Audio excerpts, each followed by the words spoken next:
ನಮಸ್ತೆ. ಬೆಂಗಳೂರಿನ ಲೊಕೇಶನ್ನಲ್ಲಿ ಏರ್ಬಸ್ ಇವರು ಫ್ರೆಷರ್ಸ್ಗೆ ಅಪ್ರೆಂಟಿಸ್ಶಿಪ್ ರೋಲ್ನ ಅನೌನ್ಸ್ ಮಾಡಿದ್ದಾರೆ. ಯಾವೊಂದು ಜಾಬ್ ರೋಲ್ಗೆ ಅನ್ನೋದಾದರೆ ಇನ್ ಸರ್ವಿಸ್ ಇಂಜಿನಿಯರ್. ಈ ಒಂದು ಜಾಬ್ ರೋಲ್ಗೆ ಇವರು ಅಪ್ರೆಂಟಿಸ್ಶಿಪ್ನ ಅನೌನ್ಸ್ ಮಾಡಿರ್ತಕ್ಕಂಥದ್ದು. ಇನ್ ಸರ್ವಿಸ್ ಇಂಜಿನಿಯರ್ ಜಾಬ್ ರೋಲ್ ಬಂದು ಸ್ಟ್ರಕ್ಚರ್ ವಿಭಾಗಕ್ಕೆ ಅಂತ ಹೇಳಿದ್ದಾರೆ. ಯಾವೆಲ್ಲ ಬ್ರಾಂಚಸ್ ಅವರು ಅಪ್ಲೈ ಮಾಡ್ಬೋದು ಅನ್ನೋದಾದರೆ ಏರೋನಾಟಿಕಲ್ ಇಂಜಿನಿಯರಿಂಗ್, ಏರೋಸ್ಪೇಸ್ ಇಂಜಿನಿಯರಿಂಗ್ ಮತ್ತು ಮೆಕ್ಯಾನಿಕಲ್ ಇಂಜಿನಿಯರಿಂಗ್. ಈ ಒಂದು ಬ್ಯಾಕ್ಗ್ರೌಂಡ್ ಇರತಕ್ಕಂತಹ ಕ್ಯಾಂಡಿಡೇಟ್ಗಳು ಅಪ್ಲೈ ಮಾಡಬಹುದಾಗಿರುತ್ತೆ.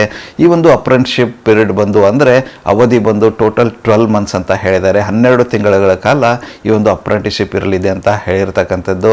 ಈ ಒಂದು ಅಪ್ರೆಂಟಿಸ್ಶಿಪ್ ರೋಲ್ಗೆ ಕೆಲವೊಂದಿಷ್ಟು ಕೀ ಸ್ಕಿಲ್ಸ್ನ ಕೇಳಿದ್ದಾರೆ. ಅದನ್ನು ಡೀಟೇಲ್ ಆಗಿ ಡಿಸ್ಕ್ರಿಪ್ಷನಲ್ಲಿ ಕೊಟ್ಟಿರ್ತೀನಿ ಅಂತ ಚೆಕ್ಔಟ್ ಮಾಡಿಕೊಳ್ಳಿ. ಯಾರೆಲ್ಲ ಇಂಟ್ರೆಸ್ಟೆಡ್ ಕ್ಯಾಂಡಿಡೇಟ್ ಇದ್ದೀರಾ, ನೀವೇನಾದರೂ mechanical, aerospace, aeronautical background candidate ಆಗಿದ್ದು ಅಪ್ರೆಂಟಿಸ್ಶಿಪ್ ಅದ್ಭುತವಾಗಿರತಕ್ಕಂಥ ಕಂಪ್ನಿನಲ್ಲಿ ಹುಡುಕ್ತಾ ಇದ್ದೀರಿ, ಒಂದು ಅಪಾರ್ಚುನಿಟಿನ ಮಿಸ್ ಮಾಡಲೇಬೇಡಿ. ಯಾಕಂದರೆ ಅದ್ಭುತವಾಗಿರತಕ್ಕಂತಹ ಅಪಾರ್ಚುನಿಟಿ ಇದಾಗಿದೆ ಅಂತಲೇ ಹೇಳಬಹುದು. ಅಪ್ಲೈ ಮಾಡೋದಕ್ಕೆ ಅವರೊಂದು ಲಿಂಕನ್ನು ಕ್ಯಾಪ್ಷನಲ್ಲಿ ಕೊಟ್ಟಿರ್ತೇನೆ ಅಂತ ಆ ಒಂದು ಲಿಂಕ್ನ ಕ್ಲಿಕ್ ಮಾಡೋದ್ರ ಮೂಲಕ ನೀವು ಅಪ್ಲೈ ಮಾಡಬಹುದಾಗಿರುತ್ತೆ. ಇಲ್ಲ ಅನ್ನೋದಾದರೆ ಏರ್ಬಸ್ ಅಂತ DM ಮಾಡಿ ಡೈರೆಕ್ಟ್ ಅಪ್ಲೈ ಲಿಂಕ್ನ ನಿಮ್ಮ ಒಂದು ಇನ್ಬಾಕ್ಸ್ಗೆ ನಾನು ಕಳಿಸಿಕೊಡ್ತೀನಿ ಅಂತೆ.